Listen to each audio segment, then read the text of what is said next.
Bonjour, bonjour. Aujourd'hui, je vous fais une petite vidéo pour vous présenter les encens parce qu'en fait, on a une grande variété d'encens et on ne sait pas trop ce que ça a fait. Donc voilà. Donc j'avais envie de vous en parler aujourd'hui. Donc là, on a par exemple ma sélection à l'échoppe des petits bonheurs, les cafous. Donc les cafous, ce sont des encens sans fumée. C'est très subtil quand on veut modifier l'atmosphère de sa maison, mais qu'on n'est pas très encens, c'est parfait. On va retrouver des odeurs très douces, l'eau, la lavande, la fleur de prunille, le cyprès japonais, le daphné. Et à l'intérieur, ce qui est très sympa, c'est qu'il y a le petit porte-encens.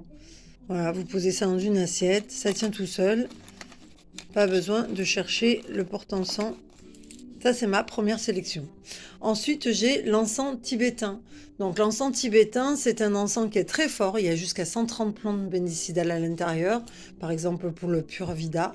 Donc, il faut aimer les encens. C'est un encens qui sent très fort, qui peut aider à la méditation. C'est un anti-stress. Il y a la guérison, il y a les pensées positives. Il y a vraiment plusieurs intentions en fonction de ce dont on a besoin. Mais encore une fois, il sent très fort. Donc, il faut vraiment aimer les encens pour utiliser celui-là. Ensuite, on va avoir les encens japonaises. Donc là, on est sur l'écho, le parfum de l'âme. Donc, ils utilisent plusieurs bois. Le bonjoin, le patchouli, le nard, les bois aromatiques, le santal.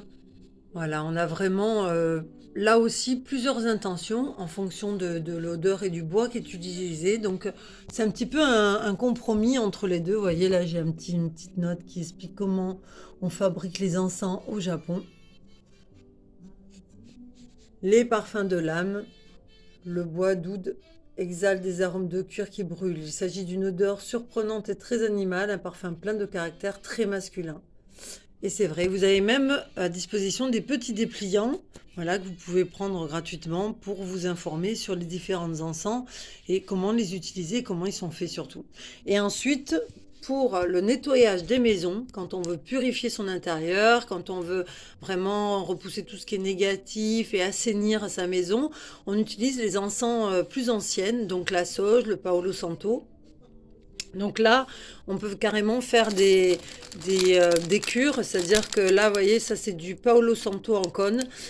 Ça se diffuse dans toute la maison, on ouvre toutes les portes, on laisse une bonne heure poser et ensuite on ouvre les fenêtres, on aère et la maison est assainie. Toutes les énergies négatives sont parties. C'est parfait. Vous avez la même chose avec la sauge blanche. Ça, c'est en fonction de vos goûts. Certains préfèrent l'odeur de la sauge et d'autres préfèrent l'odeur du Paolo Santo. Et bien voilà, mon petit débriefing est terminé. J'espère que ça vous a plu. Et puis, je vous dis à bientôt pour une nouvelle vidéo. Bonne journée, au revoir.